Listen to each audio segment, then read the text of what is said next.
Esta conferencia comenzará a grabarse. ¿Qué tal? ¿Cómo están?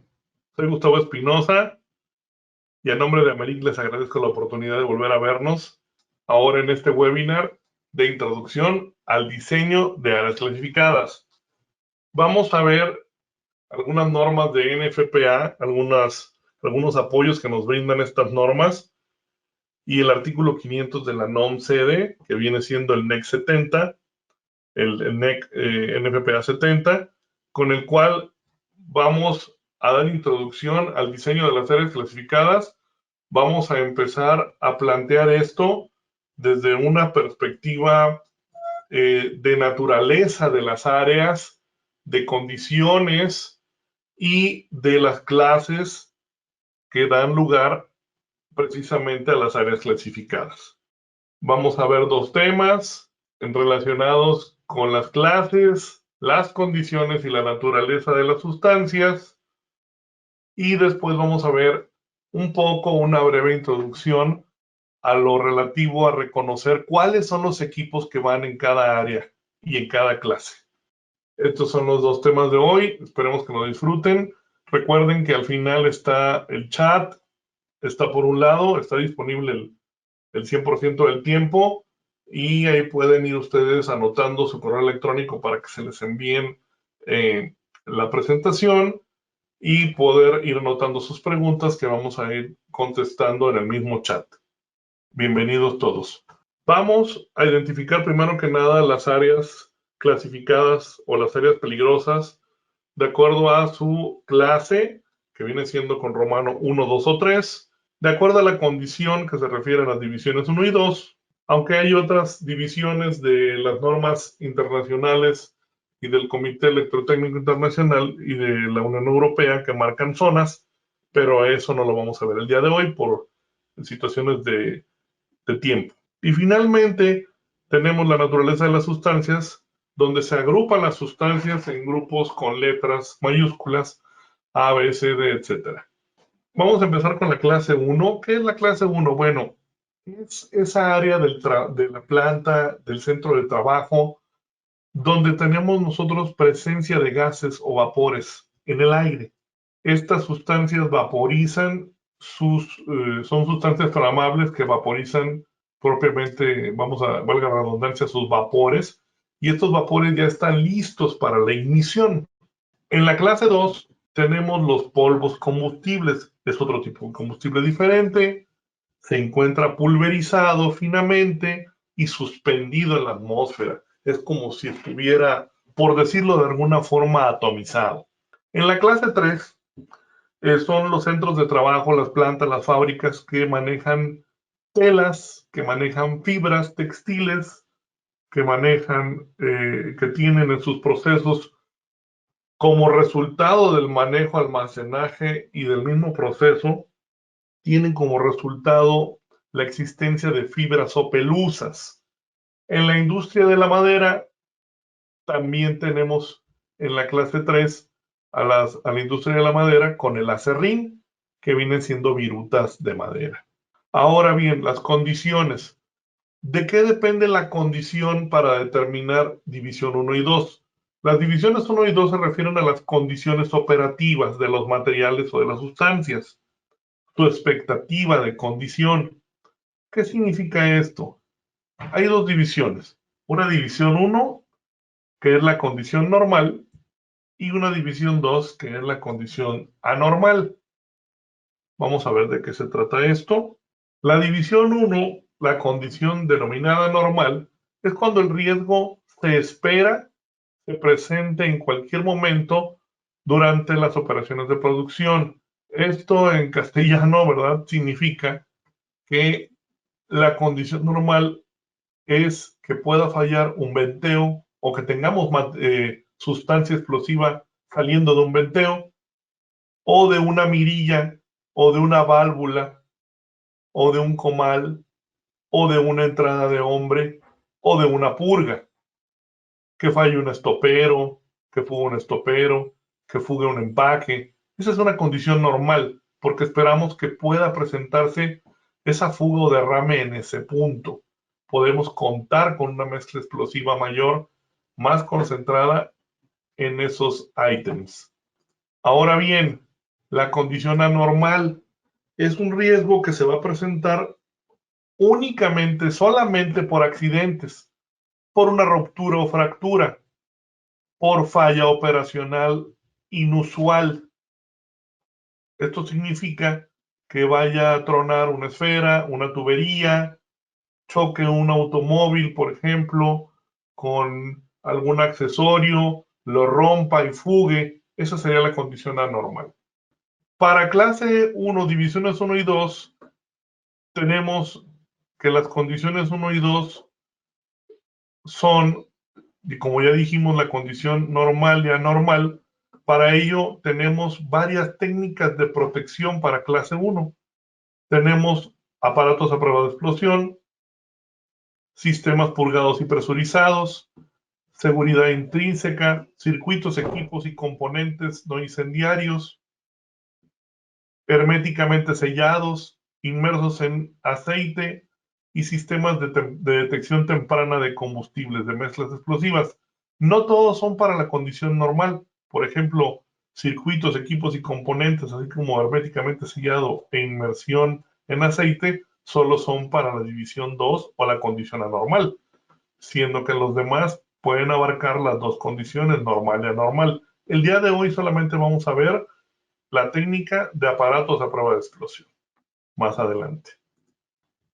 Para clase 2, bueno, aquí también tenemos equipos, pero no a prueba de explosión, sino a prueba de polvo, de ignición de polvo. Entonces, una diferencia diametral.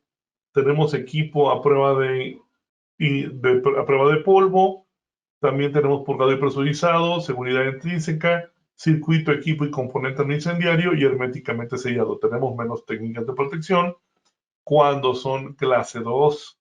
Recuerden que son polvos combustibles. Y en la clase 3 de fibras pelusas y el acerrín tenemos todavía menos técnicas. Tenemos equipo a prueba de polvo, seguridad intrínseca, circuito, equipo y componente no incendiario y herméticamente sellado. Hoy solamente vamos a ver algo acerca de equipo a prueba de polvo y de pelusas y fibras, que son muy similares. Bien, regresando a la clase 1, en la clase 1 ahora, de acuerdo a la naturaleza de las sustancias, tenemos 4 grupos. Estos grupos dependen de la temperatura de ignición de cada sustancia, de la presión de vapor, que es otra característica, y de las características de la flamabilidad. Todo esto, ¿dónde lo encuentran? En las hojas de seguridad de las sustancias, o SDS, SDS en inglés, de acuerdo al nuevo sistema denominado Sistema Global Armonizado, el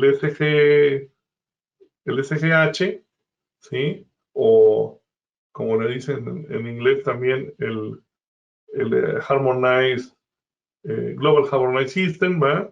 El GHS, que fue implementado y adoptado por México mediante la norma NOM 018 de la Secretaría de Trabajo y Previsión Social, versión 2015, que entró en vigor en octubre del 2018. Ahí ustedes pueden consultar las 16 características principales de las sustancias, nombres, abreviaciones, características específicas, tratamiento por si cae en la piel, en los ojos, qué hacer si hay ingesta, lo relacionado con el ambiente y la fauna y la flora, cómo lo podría afectar. Todo eso viene, todas las características, también con estas de flamabilidad, ignición y vapores en las hojas de datos de seguridad. Dentro del grupo A tenemos el acetileno, que es un gas que se encuentra a presión, de acuerdo a estos pictogramas, y que es inflamable. De acuerdo al rombo NFPA, que ya fue derogado, bueno, aquí tenemos que vaporiza rápidamente y que es normalmente inestable. Para el grupo B de la clase 1 tenemos el hidrógeno, también que es un gas a presión, que es inflamable, y aquí está su rombo NFPA, que ya fue derogado. Para el grupo C y D, ahí en estos dos grupos de estas dos letras se encuentra la mayor parte de las instalaciones clase 1.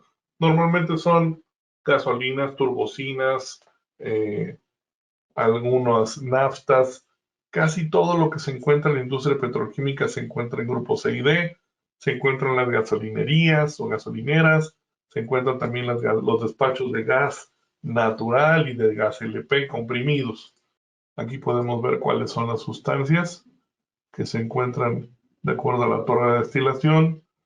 Encontramos también el butano, como dijimos, gasolinas, gas natural y LP. Eso se encuentra en clase 1, grupo C y D son inflamables todos. Ahora en la clase 2 tenemos grupos E, F y G.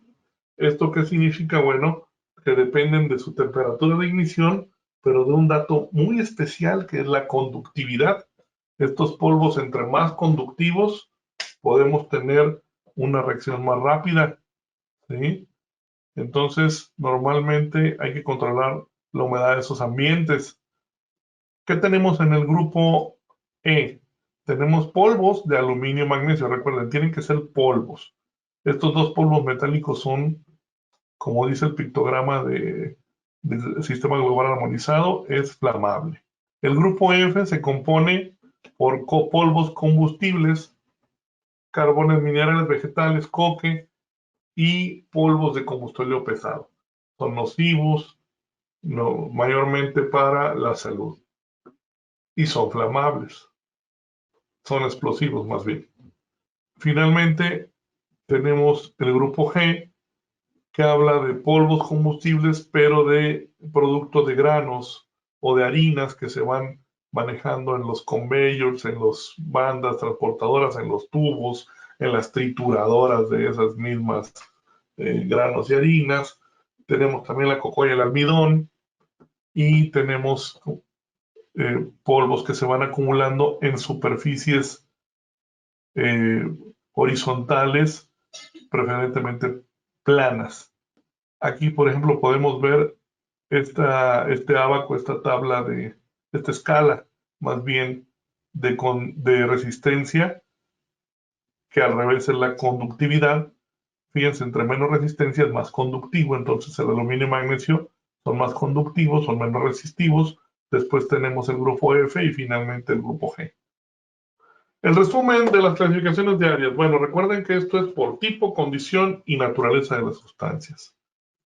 Entonces, clase 1 es gases o vapores, normalmente hidrocarburos. Clase 2, pero también tenemos al hidrógeno. Tenemos el clase 2, que son polvos combustibles de vegetales, minerales, de harinas, de granos, ¿sí? Y tenemos la clase 3, que son fibras y pelusas, donde se encuentra el serrín. Tenemos la condición normal, que es la división 1, y la condición anormal, que es la división 2. Esto es válvulas, mirillas, controladores, estoperos, purgas. Y esto es normalmente tuberías, tanques, silos, almacenadores. Por la naturaleza de las sustancias tenemos en la clase 1 los grupos A, B, C y D. Y en la clase 2 tenemos E, F y G. Clase 3 no tiene grupos. Vamos a iniciar ahora el segundo tema. Vamos a ver los equipos en las áreas peligrosas. El triángulo del fuego nos indica que para que se dé una ignición en las sustancias necesitamos tener el combustible, que en este caso puede ser los grupos A, B, C, D, E, F, G, inclusive las fibras, pelusas, ¿verdad? Todo esto va a ir aquí. El oxígeno lo va a proveer el aire del ambiente. Entonces nosotros necesitamos nada más una fuente de ignición para que esto sea flamable o explote. ¿De qué dependen las fuentes de ignición? Las fuentes de ignición dependen de arcos o chispas, de altas temperaturas en superficies y de fallas de equipos eléctricos. De acuerdo a lo que es arcos o chispas, bueno, estos provienen de motores, de controladores, de contactores o interruptores.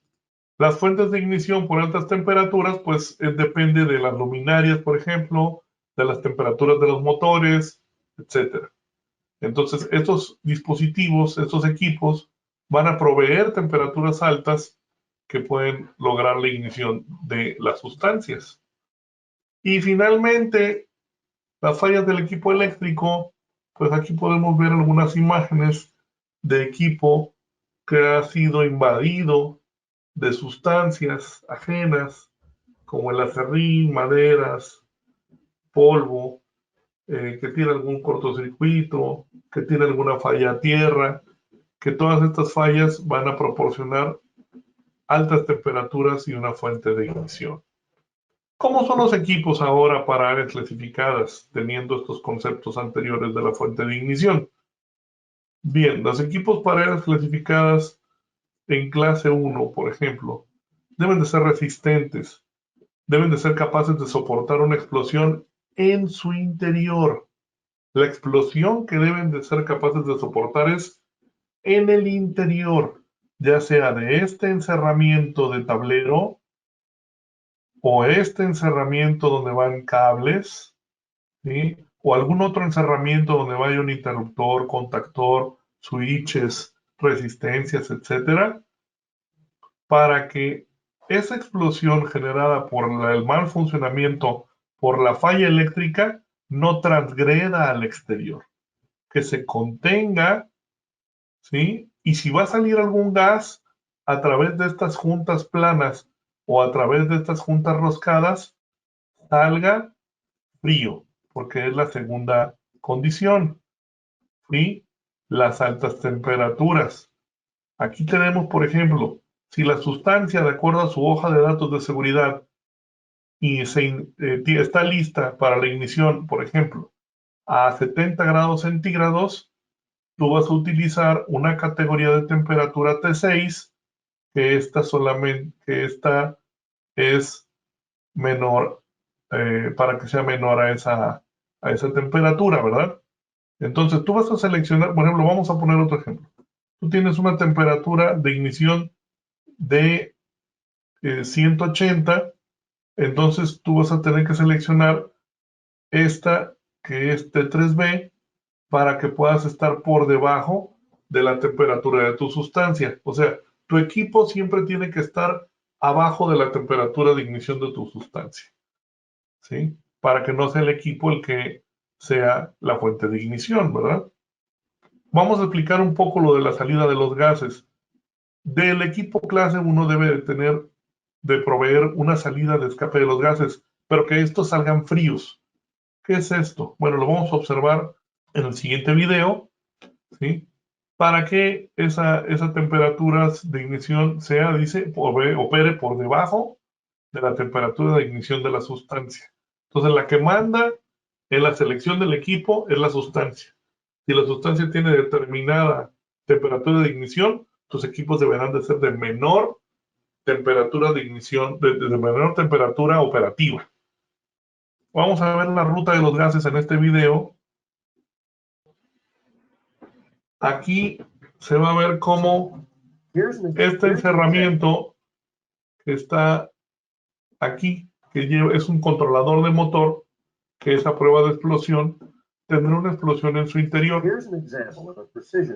Entonces tendrá una explosión, como lo van a ver, en esta parte interior, y a través de esta superficie muy fina, muy rectificada y muy pequeña, de muy pequeña tolerancia, van a pasar los gases que vienen calientes de la explosión, y a su paso con esta superficie se va a enfriar, va a servir como, por decirlo así, un radiador, y cuando salgan los gases al exterior van a salir fríos, entonces van a ser incapaces de dar ignición a la atmósfera que se encuentra alrededor de ellos. Vamos a ver esto. Joint design. The thick walls contain the internal explosion. The ground joint cover allows the gases to slowly escape at a cooler temperature. Como acabamos de ver entonces, tenemos aquí los gases calientes. Al pasar por las superficies planas que envuelven el cuerpo y la tapa, que forman el cuerpo y tapa de lo que va aquí adentro, que puede ser tablero, barras, resistencias, switches, interruptores, controladores, etcétera, que generen chispa y que tengan una malfunción, va a pasar a través de estas dos superficies con una tolerancia muy, muy estricta, muy pequeña, muy restringida, y cuando salgan van a salir fríos. van a salir a una temperatura menor que la que necesitaría la mezcla explosiva para poder tener ignición. Lo mismo sucede en una caja roscada, pero ahora los gases van a escapar a través de las roscas y ahí se van a enfriar. Joint design features a cover with a minimum of 5 threads that engage with the body. When an explosion occurs, the force of the explosion pushes the flames and hot gases around the 5 threads, allowing them to cool. Entonces la explosión se da, pasa a través de las roscas y sale frío, de la misma forma. Esa es la filosofía del equipo clase 1 a prueba de explosión. Vamos a ver otro ejemplo. Aquí ustedes tienen una tubería con unos accesorios que tiene una fuga. La fuga se va incrementando y va a llegar hasta este equipo. Cuando el equipo está bien preparado y está bien mantenido, se ha revisado perfectamente y sus condiciones son normales, pues a través del cuerpo y la tapa, como bien dijimos, está esta superficie plana que va a permitir que cuando llegue la explosión del contactor, en este caso, los gases que salgan fríos y no incendien, no sean motivo de ignición de la mezcla que está afuera. Ahora, en el caso de que el equipo esté dañado, tenemos la misma fuga, va a llegar al equipo que tiene también el mismo contactor, pero, diferencia, aquí tenemos un scratch que le llaman, está rayado, está dañada la superficie. Al no estar en buen estado la superficie, no va a poder enfriar adecuadamente los gases y va a transmitir calor hacia afuera. Eso es lo que no debe suceder. Bien, ahora vamos con los equipos clase 2. ¿Sí? Los equipos clase 2 normalmente Combustible dust can be a problem in a lot of different van industries. en lugares donde hay manejo de alimentos, de harinas. ¿Sí? Este video también contempla la clase 3, pero esa la vamos a ver a continuación. Normalmente vamos a encontrar en la clase 2 polvos combustibles, ¿sí? Y ya lo que es referente a harinas y a lo que es saliendo, vamos a ver en clase 3. Los equipos clase 2, a diferencia de los clase 1, deben de ser capaces también de soportar la explosión interior, pero principalmente de evitar que penetren los polvos combustibles a estos encerramientos. Por ello, ustedes van a ver que tienen empaques adicional a las superficies planas y adicional al roscado.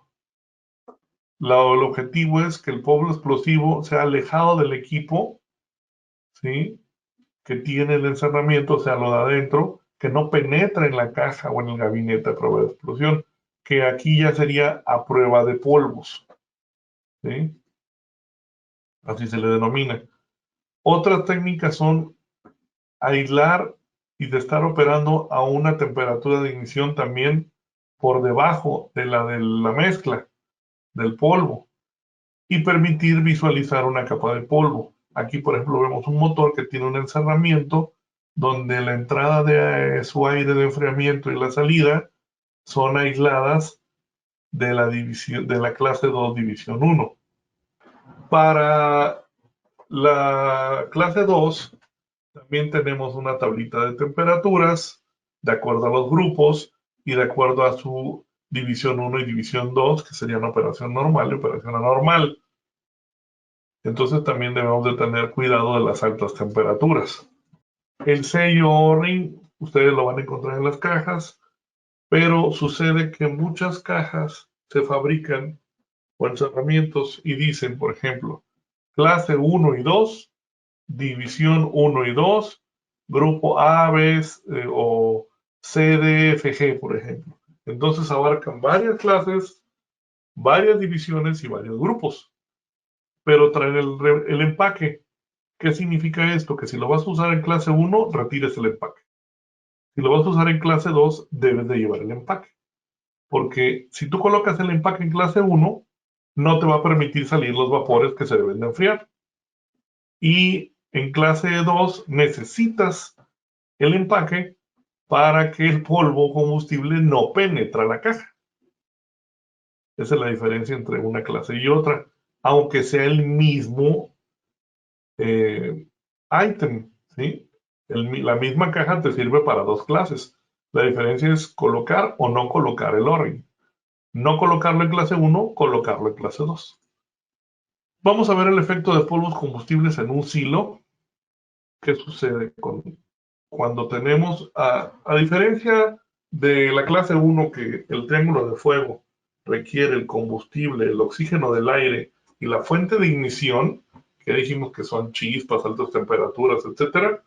Aquí se requieren dos condiciones más para que esto tenga una explosión. Aquí necesitas dispersión y confinamiento. Entonces, dentro de ello, están dispersos porque están entrando con la ayuda de sistemas neumáticos los polvos combustibles y ahí están dispersos. Y están confinados porque se encuentran dentro de un silo. Entonces ya no es un triángulo, ya son 5 condiciones para que los polvos combustibles puedan detonar.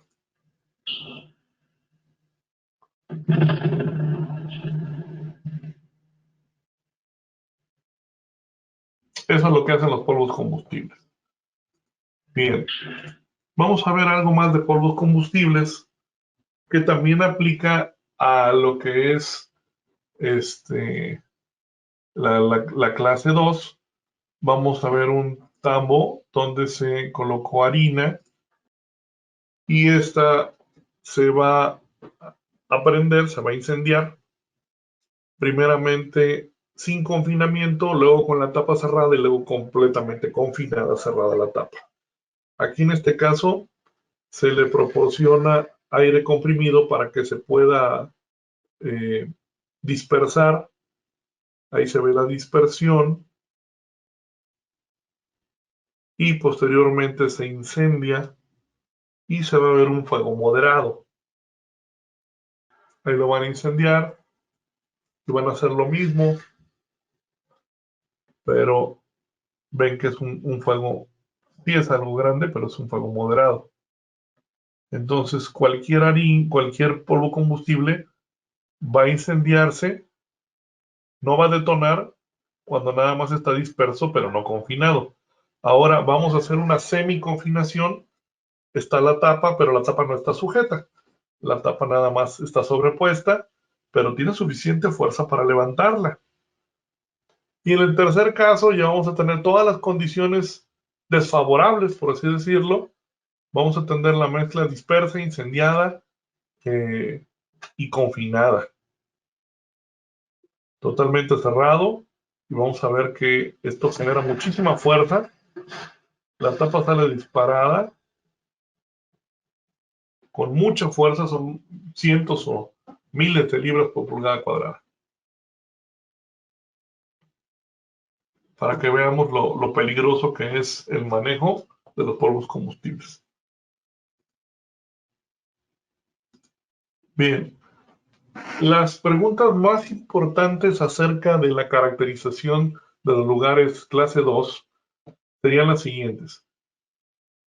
La acumulación de polvo, de capas de polvo, hay que preguntarnos si hace que los colores del piso o la superficie no se distingan. Si tú entras a un recinto donde no ves cuál es el color del piso o de las superficies, ya tenemos un problema detectado, ¿no?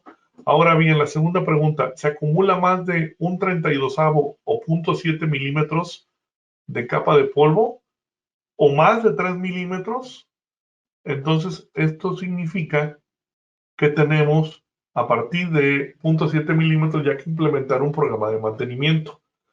Y a partir de 3 milímetros ya necesitamos un sistema de recolección o de colección de estos polvos y de control, ¿verdad? De una mayor supervisión. La siguiente pregunta es, ¿qué acumulación tenemos en 24 horas para programar el mantenimiento y esos turnos de limpieza, ¿no? Si es que son manuales. Los equipos previenen la entrada de polvos. Va a haber que seleccionar equipos que prevengan la entrada de polvos de acuerdo a las acumulaciones y a las respuestas de las preguntas anteriores. Y finalmente, para seleccionar el equipo adecuado, también es necesario saber si es más denso de 40 libras por pie cuadrado de acumulación en superficies. Ahora vamos con la clase 3. Ahora sí bien los aserraderos, ¿no? Es el caso más común, aunque también tenemos la industria textil que genera fibras y pelusas, pero la industria de la madera es una industria muy grande también y es donde tenemos el caso más común del acúmulo de acerrín, es donde se acumula más materia prima, ¿sí? ¿Qué hay que hacer? Bueno, de acuerdo a clase 3 debe de minimizarse la entrada de estas fibras pelusas o del acerrín a los equipos, como estamos viendo. Aquí este equipo fue dispuesto sin sus cubiertas y está acumúlese y acumúlese esta materia prima, que en este caso es el acerrín, o pudiera ser fibra o pelusa. ¿Qué hay que hacer? Bueno, prevenir el escape de chispas. Operar también a una temperatura que prevenga la ignición cuando tengamos la acumulación de estos materiales sobre el equipo. Por eso estos equipos son todavía más robustos e impenetrables. Aquí vamos a ver un video de cómo se almacena el material sobre un equipo. Ahí se va almacenando, acumulando, prendemos la lámpara y ¿qué va a pasar? Bueno, vamos a tener la ignición del acerrín. Eso es lo que debemos evitar. Vamos a ver algunos tips genéricos acerca de las instalaciones. ¿Cómo se conforman las instalaciones? Las instalaciones llevan sellos. ¿Para qué? Bien, es una característica de las instalaciones clase 1, ¿sí? Principalmente. Entonces, ¿para qué son los sellos? Tú tienes aquí una explosión en este gabinete, pero si no tienes un sello, va a continuar a través de la tubería, los accesorios y llegar indebidamente a incendiar otros equipos o a explotar otros equipos. Y es lo que no queremos. Para ello entonces colocamos sellos. ¿Ven? Donde están colocados los sellos, no ingresa la explosión a los equipos. ¿Por qué? Porque tenemos lo que ya habíamos explicado. Tenemos una ruta de los gases. Tenemos la explosión aquí, pasa por las superficies planas o por la rosca si es una caja y sale enfriado. ¿Sí? Pero aquí está el sello que impide que siga caminando. ¿El sello de qué se compone? El sello se compone de un elemento de fundición que tiene algunas aberturas donde tú vacías el chico o el elemento epóxico líquido que se va a hacer como piedra, digámoslo así. Para este caso se colocaron unas tuberías transparentes, pero normalmente no inunda los cables en la tubería. Normalmente se le pone aquí un tapón de fibra para que solamente inunde el área del volumen del sello. ¿Sí? Entonces, cuando haya switches, breakers o interruptores, fusibles, también relays, resistencias o algún otro aparato contenido en los encerramientos, a su entrada y a sus salidas deberán de llevar sellos. Cuando vas a cambiar también de un área clasificada a otra clase o de una división a otra división, también deberás de colocar sellos. Las reglas de juego están en el artículo 500 del NEC o de la Norma Oficial Mexicana de Instalaciones Eléctricas y te mencionan que estos sellos no van a más de 50 centímetros o 18 pulgadas a partir de la superficie de salida de los encerramientos. Hay sellos verticales y sellos horizontales. Mira, aquí los puedes ver. Este es vertical, lleva su tapón de fibra para que no avance la mezcla del epóxico. En el caso de los horizontales lleva 2 tapones, nunca debe de pasar del nivel de las roscas, ¿sí? No debe ahogarse totalmente. Aquí vas a ver en vivo los sellos, ¿no? Aquí están, ve que los cables se tienen que separar. Si tienes un multiconductor, tienes que quitar las capas de protección del multiconductor y dejar el monoconductor expuesto, separado uno de otro. Esta es una tabla de cómo los gases, los polvos y las fibras y el acerrín se clasifican en clase 1, 2 y 3, y el artículo 501 es para la clase 1, el 502 para la clase 2 y el 503 para la clase 3. Aquí están también los grupos confinados en la celda de cada una de las clases, y los dos tienen división 1 y 2. Aquí, por ejemplo, vamos a ver 3 imágenes muy similares, pero por ejemplo aquí esta lámpara se encuentra dentro de división 1 y tendrá que ser una lámpara a prueba de clase 1 división 1. Pero si tú la retiras, puede que la lámpara caiga entonces ahora en la división 2, o en un tercer caso, si utiliza la distancia a tu favor, puede que se encuentre fuera de la división 1 y fuera de la división 2, o sea que no sea ni clase ni división, y se encuentre afuera de la clasificación, del área de la clasificación, y ya esta lámpara ya no requiere hacer a prueba de explosión. Son criterios que tienes que utilizar. Por ejemplo, en clase 1, ¿qué dice clase 1? Hay que tomarlo como clase 1. Tenemos un ducto, por ejemplo, clase 1, división 1, y tenemos un equipo que va a ser alimentado eléctricamente que necesitaría ser también clase 1, división 1, ¿sí? O clase 2, según sea el caso, ¿sí? Según sea la sustancia.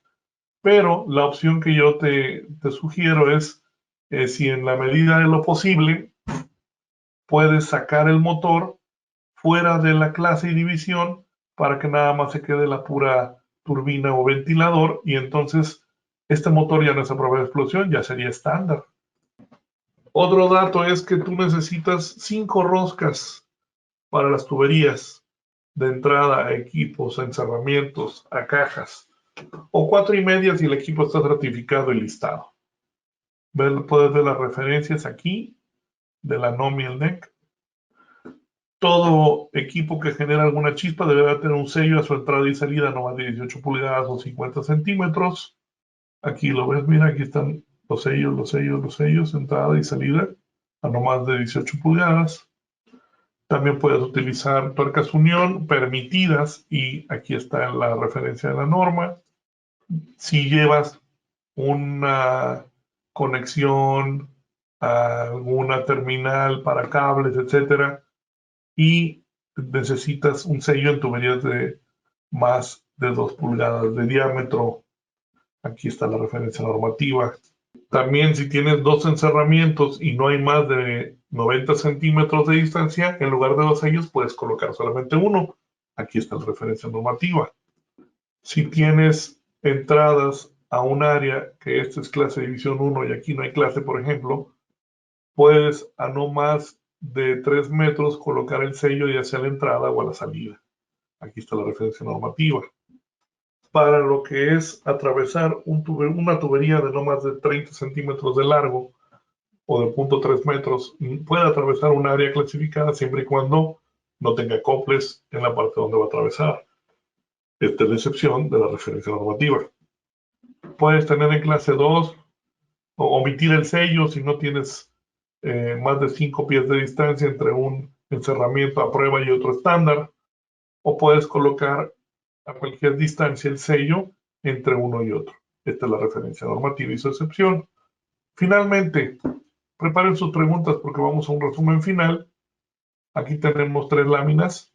Recuerden que la clase 1 es para gases o vapores de acetileno, hidrógeno, etileno, gasolinas, que se encuentran en refinerías, plantas químicas, farmacéuticas, que tenemos estos 4 grupos, ¿sí? Y que tenemos las divisiones normal, de condición normal y anormal para gases o vapores. Recuerden que para polvos combustibles tenemos los metales, los carbones en polvo y los granos procesados o harinas, que tenemos división 1 y división 2 por la condición normal y la condición anormal. Recuerden que aquí tenemos en estos grupos aluminio y magnesio, los carbones y los granos o harinas pulverizados. Y finalmente tenemos la clase 3 que no tiene grupos, que la división 1 es cuando las fibras se acumulan por el manejo en la manufactura, en el proceso, y cuando la clase 2 sería la condición anormal, cuando esas fibras se están acumulando, pero no son parte ya del proceso, pero tenemos una acumulación en exceso que podría crear aquí no una explosión, sino un incendio. ¿Dónde se da esto? Bueno, las fibras o pelusas se dan en la industria textil, de la ropa, del algodón, etcétera, y de los virutas de madera conocidas como acerrín. ¿Qué normatividad utilizamos aquí en este breve introducción? Bueno, en la NFPA 77, que es la práctica reglamentada para electricidad estática, donde nosotros podemos obtener datos para saber qué cantidad de energía estática se necesita para poder incendiar una mezcla de polvos, de líquidos, de vapores flamables, ¿sí? Tenemos también una norma NFPA 400, que es el manejo de materiales peligrosos. Tenemos el código también de materiales explosivos. Tenemos también la práctica recomendada para líquidos, gases y vapores inflamables, en lo que sería para clase 1. Tenemos la misma guía, pero ahora para polvos, combustibles. Tenemos el estándar para el manejo de polvos combustibles, el estándar para la prevención de fuego y explosión en el caso de manejo y proceso de madera, donde se encuentra el acerrín, y en los métodos de propagación de fuego y de ignición para lo que son las fibras y pelusas. Y finalmente, pues, nuestra gran referencia normativa de instalaciones, que es el NFPA 70. Yo les agradezco su atención. Nos vemos en el curso online de diseño de áreas clasificadas, con muchos más ejemplos, con mucho más tiempo y con muchos más temas acerca de este universo que son las áreas clasificadas. Yo soy Gustavo Espinosa y nos vemos en el próximo. Gracias.